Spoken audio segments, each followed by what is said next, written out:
Hey friends, Mark Holmes here with my buddy CowboyJobu, and as always, thank you guys for watching, commenting, and subscribing to the Jobu Sports Report. Because without you guys, this would literally be nothing. And I'm sure by now you've all heard about Tony Romo will be released tomorrow, and it's confirmed, and the NFL is talking about it. In fact, I had a video up several hours ago when I first got the story and put it out there before a lot of people actually got it out on air. So, finally, this will come to an end. Now, I'm going to say, first off and foremost, Jobu needs a refill. So let's get Jobu taken care of. Now, tonight at 9 o'clock, we'll be live streaming, and we'll definitely be talking about Tony Romo, the end of an era, and what it means, and so on. But I'm going to applaud the Dallas Cowboys here because they did basically the best thing that they could. And I know a lot of fans out there are pissed off. You know, a lot of Romo people are going to say they screwed themselves. Tony Romo's going to come back and bite them in the ass. I hope that the Dallas Cowboys don't win a game and yada, blah, blah, blah, blah, blah. All that kind of stuff.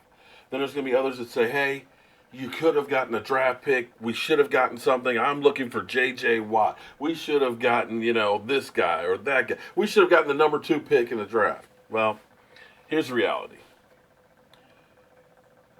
We are fans that wish we could run the team like fantasy football.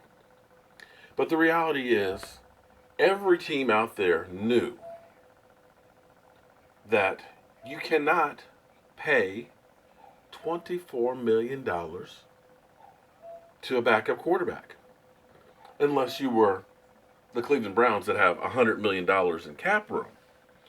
They know the Cowboys are desperate for cash because of past bad contracts, because of reworking contracts year after year after year to get under the cap. They knew the Dallas Cowboys had to make this move.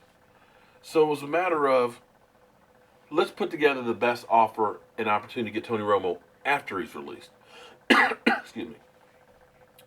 So the chances for the Cowboys to really get something, especially with Jerry Jones basically saying, I'm going to do the best by Tony Romo, they knew it was just a matter of a waiting game. So thinking that we were going to get anything for a trade, it just wasn't going to happen. It wasn't going to materialize. And for Tony Romo, you wouldn't want to hold him until June 1st. Because if he's going to have an opportunity to get together with another team, that needs to start now. He needs to start learning the playbook. He needs to learn the players. And so for him, if you're truly trying to do the right thing, you need to let him go now. When teams still have money and are still trying to figure out who's going to be my quarterback before the draft. And as far as the Cowboys go, they're going to designate him as a June 1st cut. So that means we'll end up getting that $19 million hit, but we can spread it out over 2 years. So we get $11 million of that hit this year. We get $9 million of it next year. Unfortunately, you can't use the money that you save until June 1st, but it's not all bad because, you get your rookies you're going to have to sign. And we always know late in the season, around training camp, there are guys that are released that are valuable players, but they found a younger guy who can do the job better and they're on the streets. We've got guys that we want to be able to lock up that we can do long-term deals with that money. So from that retrospect, it's the best deal for the team to get that complete cap number. Now, that doesn't do any good for right now for free agency, and we are losing players, and you start to look at the amount of money that some of these guys are getting, it makes you realize we didn't have a chance of keeping them. Now, we re-signed Brice Butler to a 1-year deal, basically out of necessity. So that means Terrence Williams is definitely gone. The surprising one to me already, though, is that Barry Church is getting $6 million a year to go to the Jaguars. So we possibly can be looking at losing all 4 of our cornerbacks. If Church gets $6 million, J.J. Wilcox is going to probably get 8 or more. So we definitely aren't going to be able to keep him. Brandon Carr, I don't know if we're going to re-sign him or not. I think we're almost going to have to. And I think Morris Claiborne is definitely gone. So we've got a lot of stuff that we got to work on here. And I think that the Cowboys still aren't done. I think that the Dallas Cowboys are going to be making something big happen. But we'll have to wait and see. For me, and I know everybody knows, and people keep telling me, you talk about this guy too much. Are you in love with him? You know, is he your brother? Is he related to you? Do you owe him some money or something? Why do you keep talking about him? I did the same thing about Dak Prescott last year before anybody else.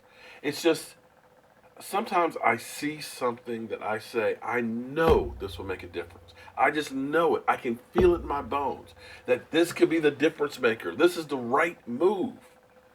Usually when I do that, I get laughed at. I'm told, you don't know football. You don't know jack.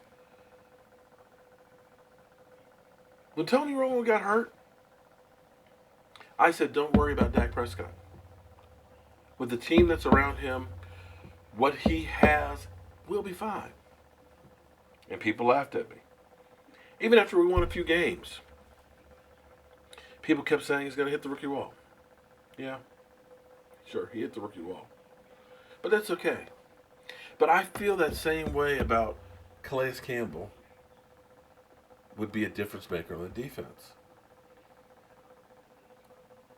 When you look at some of the great defenses in the history of the NFL, the main thing they always have in common is a great pass rush.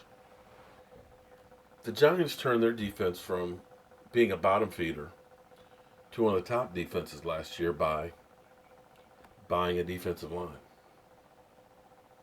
And it's one of those things that if you don't have one, I don't care how good your defensive backfield is, you're not going to make plays. Yeah, we did pretty good with our defense this year. Our cornerbacks did a good job.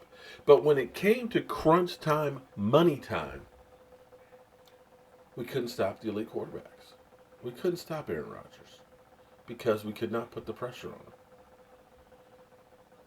So, I still believe that Jerry Jones was onto something about the War Daddy.